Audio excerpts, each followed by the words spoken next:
గురుగారు, తీర్థయాత్రలు చేసే సమయంలో నదీ స్నానం చేయటం అనేది పరిపాటి.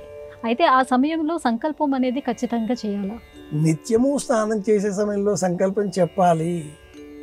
ప్రతిరోజు కూడా స్నానం చేసే సమయంలో అద్య బ్రహ్మణ ద్వితీయే శ్వేతవరాహకల్పే వైవస్పతమనంతరే కలియుగే ప్రథమపాదే జంబూద్వీపే ఇవన్నీ చెప్పి తీర్థపాదోదక స్నానమహం కరిష్యే అని చెప్పాలి. దేవ పితృ పాదోదక తీర్థస్నానమహం కరిష్యే అని కూడా చెప్పాలి.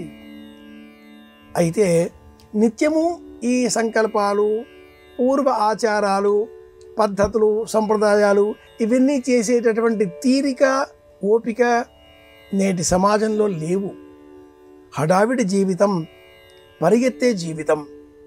కొన్ని ప్రత్యేక సందర్భాలలో ఏదైనా తీర్థక్షేత్రాలకు వెళ్ళినప్పుడు, నదీ తీరాలకు వెళ్ళినప్పుడు ఆ ప్రాంతానికి సంబంధించిన స్థల పరిచయంతో పాటుగా వ్యక్తిగతమైన వివరాలు, గోత్రము, నామము చెప్పి తదుపరి ఈ నదీ పేరు కూడా చెబుతూ కృష్ణవేణి తీర్థస్నానమహం కరిష్యే అని చెప్పాలి.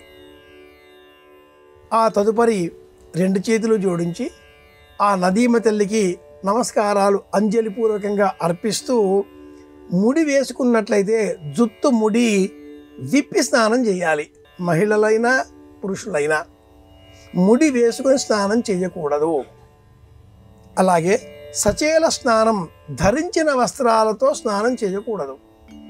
వస్త్రాలు మార్చుకొని ముందుగా ఇంటిలోనే స్నానాధికారులు పూర్తి చేసి పొడి వస్త్రమును ధరించి ఆ వస్త్రములతో గంగా నది, కృష్ణా నది, గోదావరి, తుంగభద్ర, కావేరి స్నానం చేసి ఆ ధరించిన వస్త్రాన్ని మళ్ళీ పొడి వస్త్రంతో మార్చుకొని నది ఒడ్డుకు వచ్చి సంకల్పపూర్వకంగా దానాలు చేయాలి. రోజూ చేసే అవకాశం కాదు కాబట్టి ఉత్తమంతు నదీ స్నానం. నదీ స్నానం ఉత్తమోత్తమం, పూర్వజన్మ పుణ్య ఫలంగా లభించేది ఈనాటి కాలానికి సంబంధించి కనుక ఇంతటి విశేషంతో కూడుకున్న సందర్భం కనుక ఏవైనా తీర్థాలకు మనం వెళ్ళినప్పుడు తీర్థమంటేనే తరింపజేసేది. దేవాలయాలన్నీ పుష్కరిణి పక్కన కానీ, నదుల పక్కన కానీ, సరస్సుల పక్కన కానీ, ప్రవాహాల పక్కన కానీ నీటి వనరులతో, నీటి వసతితో ఉన్న చోటనే వెలిసి ఉంటాయి. నీరు ఉంటే అది తీర్థం. అలాంటి క్షేత్రానికి వెళ్ళినప్పుడు ఆ నీటిని శిరస్సున అలా చిలకరించుకున్నా కూడా స్నానంతో సమానం. పాద ప్రక్షాళన చేసుకున్నా కూడా స్నానంతో సమానం. నేటి కాలంలో అనేక నదులకు ఆనకట్టలు లేక అనేక విధాలుగా ప్రవాహాన్ని నిరోధించే పద్ధతులు అమలు చేస్తున్న నేపథ్యంలో నదులలో నీరు ప్రవహించడం లేదు. అలా నీరు నిలకడగా ఉన్న కారణం చేత రోగాలకు కారణమవుతున్నటువంటి సందర్భంలో పారుచున్న నీరు పంటలు పండించు, పారకున్న నీరు పాచిపట్టు, గుర్రం జాషువా గారి వాక్కు ఇది.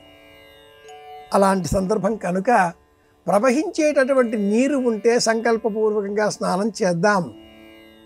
ప్రవాహం లేని నదీమ తల్లిని మనం దర్శనం చేసుకున్నప్పుడు నీరు శిరస్సును చిలకరించుకుందాం, లేదా పాద ప్రక్షాళన చేసి ఆ నదీమ తల్లికి అంజలిపూర్వక నమస్కారాలు అర్పిద్దాం.